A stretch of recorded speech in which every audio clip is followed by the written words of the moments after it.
Welcome to another episode of Get Paid for Your Pad. Today, I'm very excited to have on the show Mr. Andrew Kitchell, the CEO and co-founder of Wheelhouse.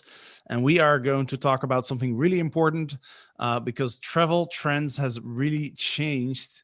And we need to understand, how do we price our units for maximum revenue in 2021? So we're going to give you two concrete, very important strategies that you can use to maximize your revenue in 2021. So Andrew, welcome to the show. Great to be back. Always fun to be here. Absolutely. We had you on a couple of weeks ago. We got great feedback from people. You're one of the most knowledgeable people in the STR industry. So I'm always excited to pick your brain and learn. So first of all, let's start off with 2021. The traveler has changed. The amount of days that somebody books, the lead times have changed. And that's what we're specifically going to be talking about, the lead times and length of stay, because those can really affect your revenue strategy. So could you explain, to start off, like what's changed? What kind of trends have changed due to COVID? Yeah, great question. And when we are when we're looking at 2021, the real point of today's conversation is going to be diving into patterns that we're seeing in every market, right? We all know that there's some STR markets, some short-term rental markets that have slowed down, and there are some that have accelerated greatly, right?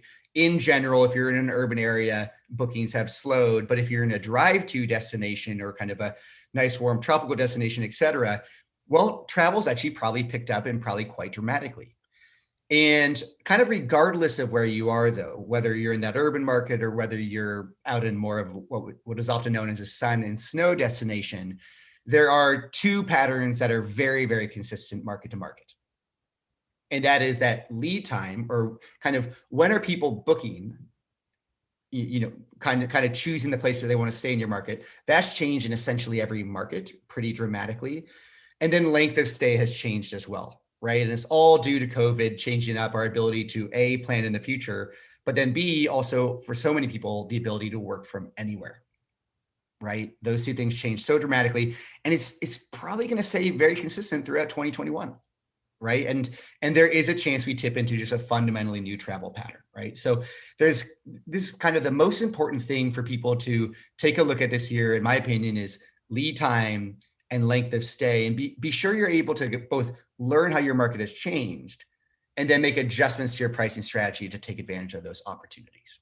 Awesome. So let's start with lead time, and just to make sure that everybody really understands like what that means, could you explain on a very granular level, like what is the lead time? Yeah, you can measure lead time in a variety of fashions, but what lead time specifically refers to is how many days before a stay date does someone book your home, right? So if I was searching right now for, I was traveling to Madrid in 30 days, and I went online and I booked an Airbnb today that I was checking into in 30 days, that's a 30-day lead time, right? And if I just arrived in Madrid today and I need to check in, well, that's a 1-day lead time, right? So lead time is how far in the future do people book your home? Now, once you know that data, you can look at your lead time for an individual booking, right? You can look at it on average for your property. So, over the course of a year, maybe the average lead time for your property is, let's just stick with 30 days, right? You can look at lead time for your competitive set. You can look at it for your market. You can look at it month by month, right? So your lead time, if you're a holiday destination, your lead time might be 365 days for like your high season, right? People will book a year in advance. Now, the question that we're going to discuss today is that a good thing? Do you want to be sold a year in advance? Or are you selling before most of the market has seen you? So lead time is it's actually, once the concept clicks in, it's probably the easiest way to understand how the market values your property. And by that, I mean, well, should we dive into kind of a little more granularity around that now, or do you have another question? Yeah. Let me just summarize that. So just as an example, right? Let's say your property, you look at you look at the last year and you see, okay, on average, people have booked my place 30 days in advance. But now you look at your market, right? And Wheelhouse provides that data, right? You look at your market and you see, hey, for my market, the lead time is actually 10 days. So Right. that would then mean that you're getting booked too early and you should probably raise your prices, correct? Correct. Yeah. So in that case, basically, when you think about the market being the ultimate source of truth, those booking patterns tell us a lot. And what they tell us is, yes, your listing is a relatively good value to the market. Because when I go online as a customer, I look through, this is actually an interesting stat. The average customer looks at about 30 properties before booking. And the reason pricing is important is because that person, they don't need to be an expert to start to find value. They're going to look at your photos, they're going to look at your reviews, they're going to see your location, they're going to make a decision. They're going to kind of become almost like micro experts in what is a good deal in this market. This place is $250 per night and it's got a pool, and this one is $250 without a pool. Well, guess which one they're going to choose, right? So in a sense, we can take all of those individual decisions of people selecting which property is the best value for them to understand how collectively they all view your home. Is it undervalued or overvalued based on how you're pricing it? And if you sell way before your market, well, that's a signal telling us you are undervalued. You are a very good option. And when someone has unlimited choices, because all properties are available, they choose you first. Yeah, and this is a really important concept to understand, because I remember back in 2012, when I started on Airbnb, I was focused on occupancy. So my place filled up months in advance, and I was super happy. I was like, wow, I'm doing a great job. I'm always occupied. And later I started realizing, well, hold on a second. What if I raise my prices? And then I did. And what it turned out was I was still getting almost 100% occupancy, but now like at prices that were almost 50% higher, right? So my lead time was way too long in that instance. And I guess you can go the other way around as well, right? Where if your property is getting booked 5 days in advance on average, and the market lead time is like 10 days, that means your prices are too high, right? Yeah, and it's all about in my opinion, yes. Right? If you're selling too far in the future, you are underpriced. And in selling too close to a state date, you're taking a lot of risk, which might mean, if travel patterns slowed, maybe for example, you're trying to sell 10 days or 30 days, 20 days before a stay day in a snow destination. Well, if you've already booked and the weather turns bad and there's no snow to be had, well, that means that people who haven't made plans aren't going to come to they're not going to travel there now. However, people who have already booked your place, maybe already bought tickets, well, that revenue is kind of locked in. So the only thing, there's a bunch of different strategies, but the key thing that we're trying to kind of at least provide via Wheelhouse is at least know how you're doing. And if your strategy is you prefer booking out early because you want to have revenue on the books, or you want to have 100% occupancy, that's great. But you're right, you could probably maximize revenue in that situation. And all we're trying to teach is if you know your market's average lead time and your listing's average lead time, now you know how to make adjustments in your business, right? And yes, if you want to dial up, make more money, there's obviously a way to do that. So yeah, you're Jasper, you're right. I think everyone has their own strategy. Everyone's optimizing their business in their own fashion, but in optimizing your business, we'd suggest that let's go look at data to do that. Absolutely. Awesome. So how have lead times changed in 2020? Yeah, almost universally, lead times have shrunk. Meaning, let's say on average, last year that the average lead time on all markets was 35 days, right? The average listing in the average market booked 35 days out. Now, I actually don't have that stat handy. So just take that as emblematic of how I know the short-term rental space books is probably roughly accurate. However, it does depend on channel, right? Airbnb has a particular lead time, HomeAway has a particular lead time, Vrbo has a particular lead time. So let's just, for simplicity today, say 35 days out. Well, if that was the pattern for 2019, 2018, 2017, which likely was, 2020 is looking to be like half that, right? So we're seeing markets where 50% of bookings are occurring in the last 15 to 20 days. 50% of bookings are occurring in the last 15 to 20 days. Now, that basically means lead times in some places have halved. It kind of depends on, again, how was your market impacted by COVID? If everyone was kind of worried that your market might shut down, well, they might wait until 3 or 4 days before their weekend and then say, hey, well, airfare is really cheap right now. I can fly into this market and I don't need to buy my plane ticket early because there's no cost to me for that. And I'll just wait to see if the market's open. That's obviously impacted how long people are booking. And then alternatively, you have scenarios where people are saying, well, I really want to get out of my apartment or my home. And I'm going to travel through this great destination. It's a 1 hour drive from me. And when people are going to look at those markets, they're seeing those markets booked out for months in advance. Well, guess what? That means those lead times have actually shifted the other direction in some cases, right? For some kind of vacation or sun and snow destinations, or destinations where it would be great to go spend 30 days or 60 days during this kind of time when the world is on lockdown, well, you're seeing a different type of lead time. So it varies everywhere, which is why, again, it's so important to go look at the data for how your market has changed and then make adjustments around it. Yeah, and I was actually just looking at flights today, and what I noticed is a lot of airlines offer flexible policies with cancellations and when changing dates. So that could be a factor. Like I've already booked a flight because even though I'm not sure if I'm going to take it, because I know I can change it or cancel it for free. Exactly, and that's a new pattern, right? Yeah.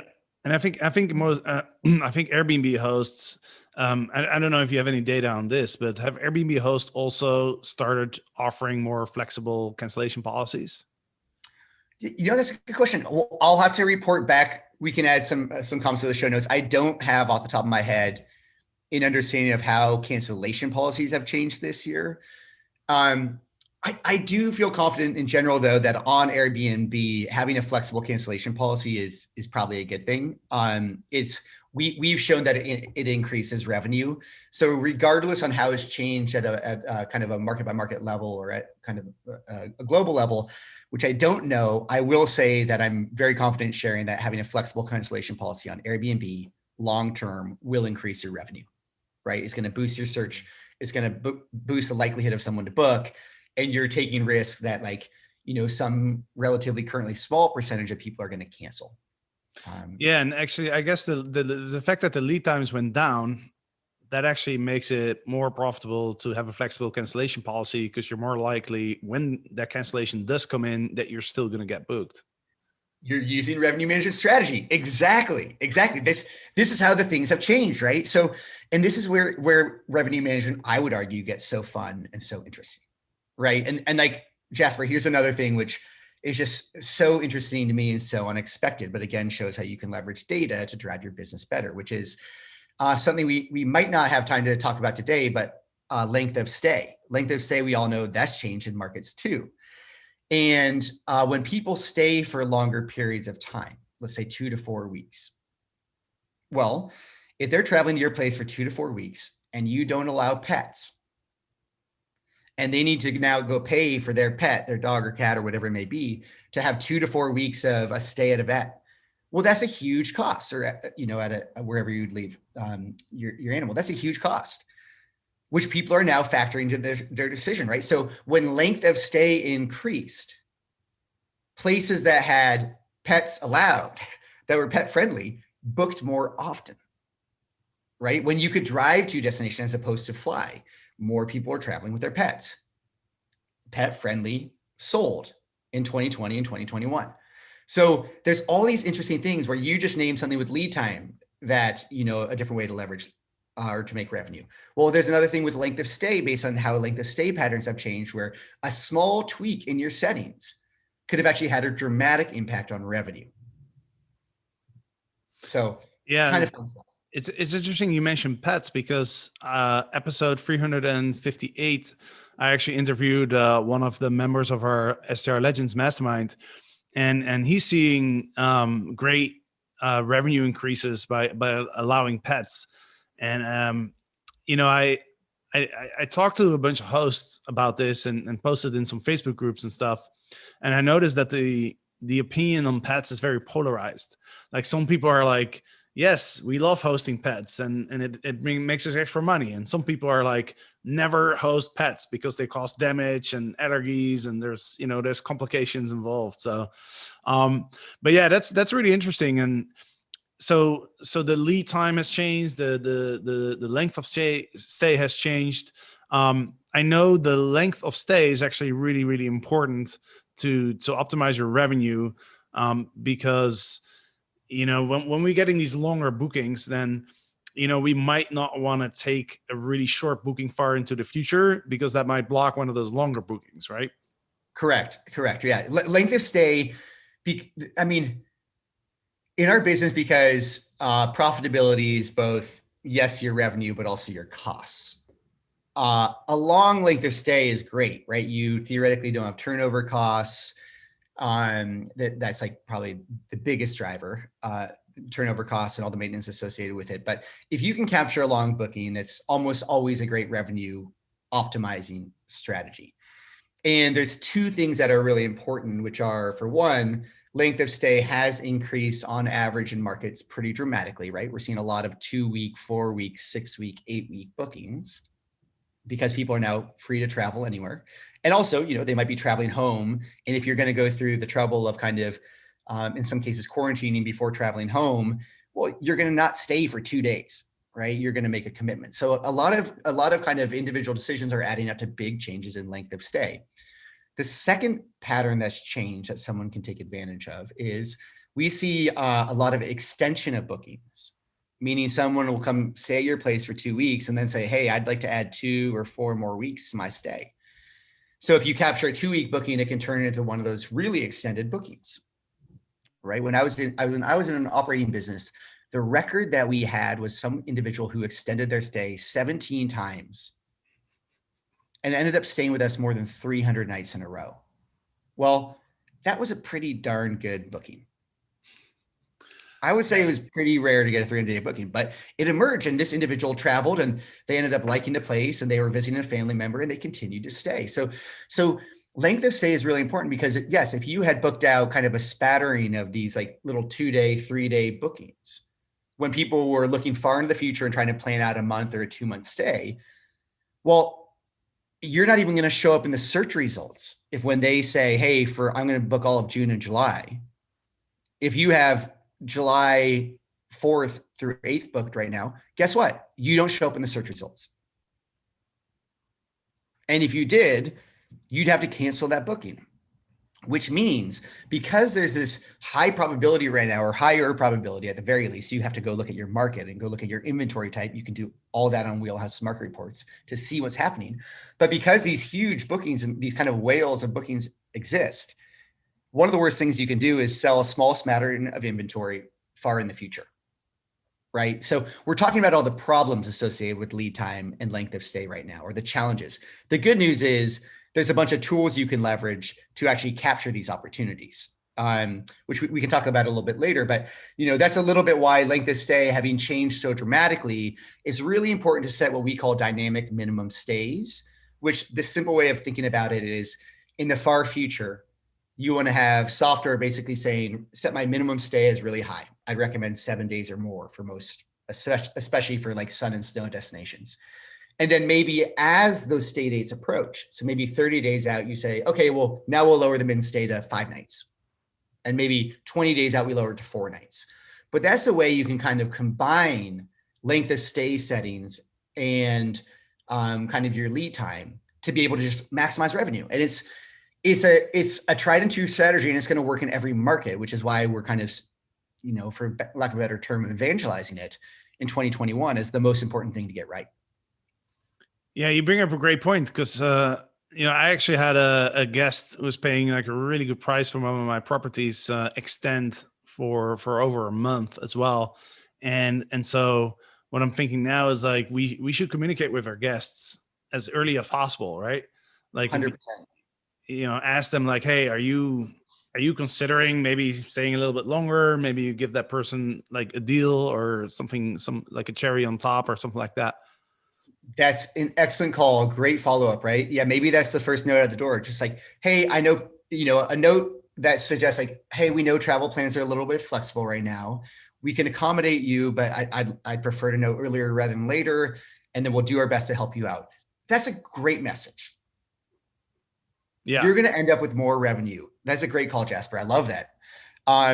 Perfect example of like, yes, when travel patterns change, as quickly as we can kind of say, well, what's the dominant theme that's emerging here, and how can we actually, whether it's take advantage of or kind of capture that opportunity, the better off we'll be in our business. Yeah, and that also reminds me of another strategy that I use is, the gaps in the calendar is always so hard to fill up, right? So what I always do, if I have like a 1 or 2 day gap, I always let the guests know like, hey, I have an extra day or two in advance or after your stay. I'll give you a discount if you want to extend it and fill up that gap, because I know otherwise it's going to be so tough to fill that gap up. And through this conversation, I just started to realize like that strategy is more powerful right now because people are more flexible. Yes, yeah, exactly. You're getting it. This is revenue management, and you're already doing it. And this is why we always say, as soon as you list your property online, you're a revenue manager. Yeah. All these small decisions mean you are actually actively managing revenue. And some people like to say, well, it's too difficult for me to do. It's like, no, you're doing it already. And all of these decisions mean like, and now like with Wheelhouse, we're just saying, okay, well, wouldn't it be nice if we could use software to make it easier, right? So Jasper, for your example of the gap nights, you had a great example of how you could kind of go sell that gap night that was created to an individual to try to maximize revenue. Well, on Wheelhouse also, we could say, let's say there were 2 bookings that were 4 days apart. And even if you had a 7-day minimum stay, but you had taken two 7-day bookings that were only 4 days separate, well, our software will automatically go in and look at that 4-day stretch of time and now adjust its minimum stay to 4 nights. So it's doing something a little different, which is if a gap night emerges, it's changing the kind of rules on that day to help you sell it. And it can be combined with the strategy you just illustrated, which is, do you try to sell those 4 days or those days in between to the people who are already staying with you? And you're right, people have a lot more flexibility. And if you can sell it to the same customer, you have no turnover costs. Exactly. Yeah, that's why they're so powerful, right? And by the way, so Wheelhouse can automatically adjust that length of stay on Airbnb. Yeah. So probably the coolest tool we put out the door in the last little bit is dynamic minimum night stays. And so that's really saying, exactly that strategy of in the far future, you can call it, north of 30 days, you want to protect your calendar as much as possible. And you want to protect it by saying, hey, I want to set my minimum stay setting, a little higher than my market's average length of stay right now. So if your market's average length of stay is 5 nights, maybe north of 30 nights or north of 50 nights, you say, I'm only accepting 6-night minimum stays. But then on Wheelhouse, you can toggle it. So you say, well, 50 days out, if those days haven't booked, drop it from a 6-night minimum stay to a 5-night minimum stay. And then 30 nights out, drop it to a 4-night minimum stay. So that's one part of dynamic minimum stays.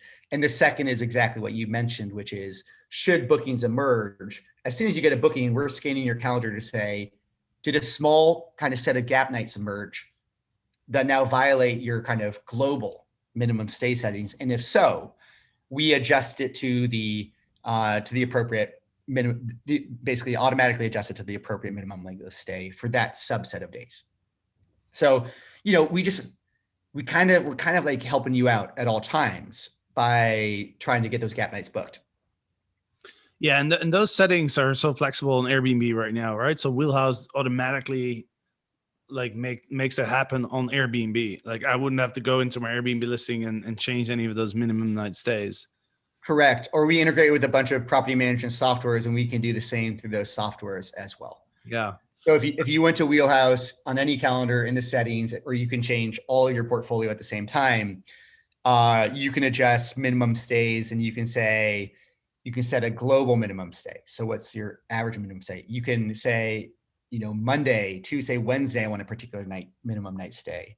You can have a time-based minimum stay, meaning again, 30 days out, adjust it. Or you could say for any group of days, here's the minimum stay. So there's just a lot of controls, and that minimum stay control setting with that lead time data is, I think, one of the most powerful things you can do. And it takes about 3 minutes of work.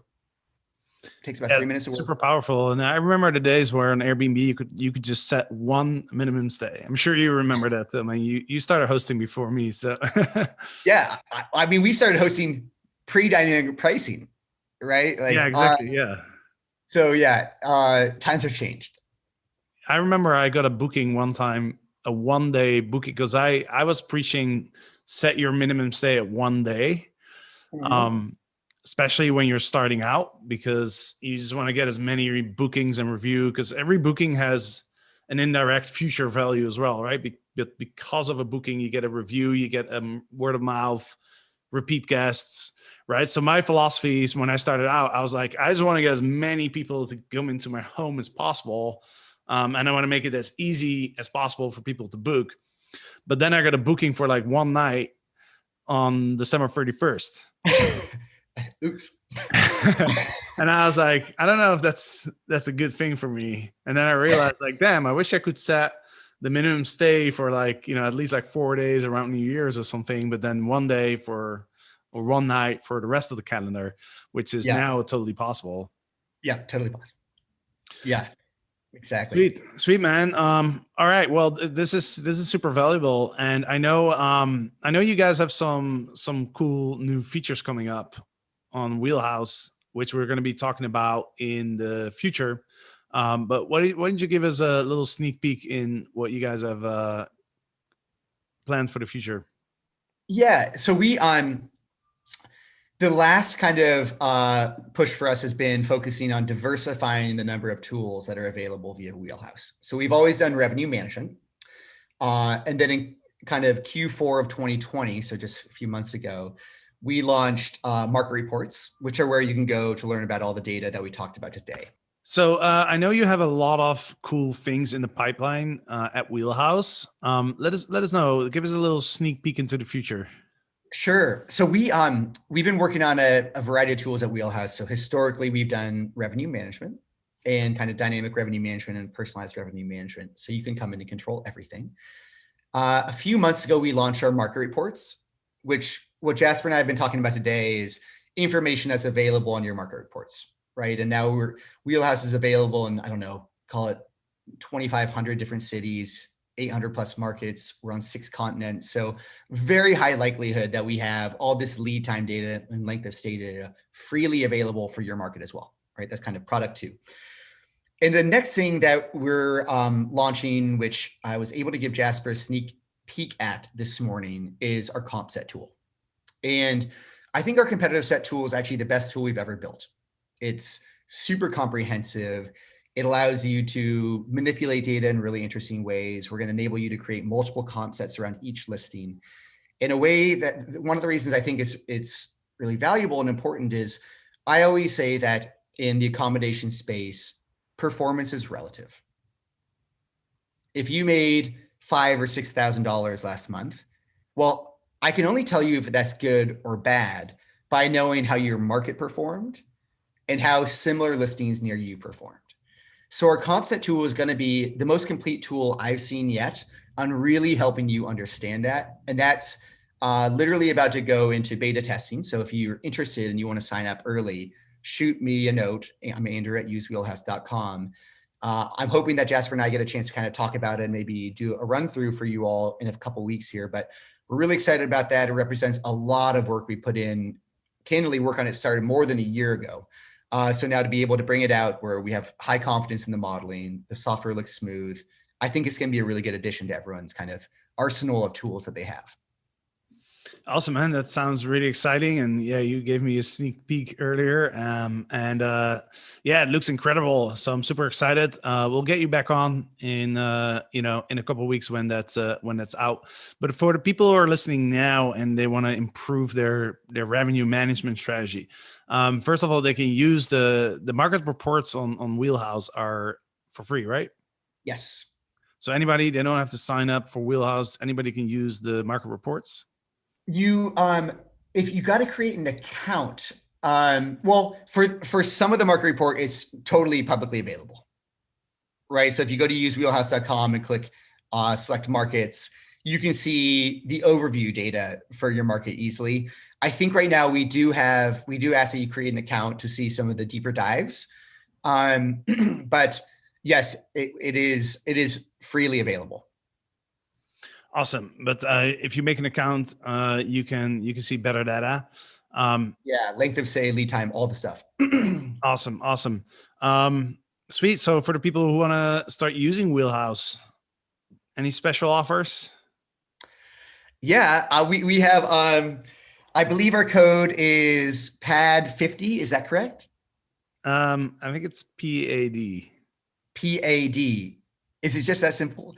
So yeah, we give, when Jasper and I get to spend time together, we always work on a deal, and this deal, PAD, will allow you to get 50% off your first month. So if you sign up, when you sign up, there's a referral link, or if you happen to miss the referral link or where you put it in, just email us. We're going to take care of you. We love all the people Jasper sends our way, and appreciate you all listening today and hopefully learning some fun things. Sweet. That's awesome. So for the people who want to try Wheelhouse, use code PAD. You get 50% off on your first month. Andrew, thank you so much for joining. This was awesome. I always learn a few things when I talk to you. So definitely going to have you back and explain more about that comp set. I'm sure a lot of people are super curious. I've already seen, and I'm already convinced it's a really powerful tool. So I'm excited to learn more about it as well. So yeah, thank you for coming on, and I'll speak to you soon. Excellent. Thanks, Jasper. Fun as always. And to the listeners, thank you for listening. Hope you enjoyed this episode, and go check out the show notes at getpaidforyourpad.com. We'll put up all the links and everything. And Andrew, maybe you could shoot me a quick video of some of the tools that we mentioned, so that people can go and actually watch all this stuff in action, and I'll add that to the show note page. Absolutely. We'll make some simple videos. Should be easy. And in a couple minutes, you'll be able to take advantage of everything we talked about today. Awesome. Thank you, Andrew. Thanks to the listeners, and see you next time. Thank you.